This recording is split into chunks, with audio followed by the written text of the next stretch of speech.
Hey everyone, in this video, I'm going to show you how you can connect GCash to WeChat.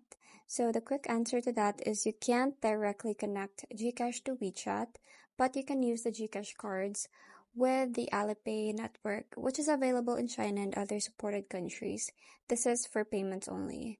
Now, to pay with WeChat in China, you will need to set up and link a Chinese bank account or have a foreigner top up your WeChat wallet with cash if you don't have one. So if you want to use your GCash for card payments, you first have to download and update the WeChat application to the latest version. And then once done, just open the application and go to Wallet, tap the bank cards, and add a bank card. So accept the terms and conditions to add the card, and then you just have to provide your card details, which is your GCash card.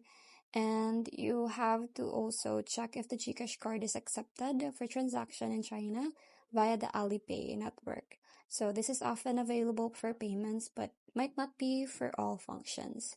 So that's pretty much it. I hope you find this video helpful. Thank you for watching, and I'll see you in my next one. Bye!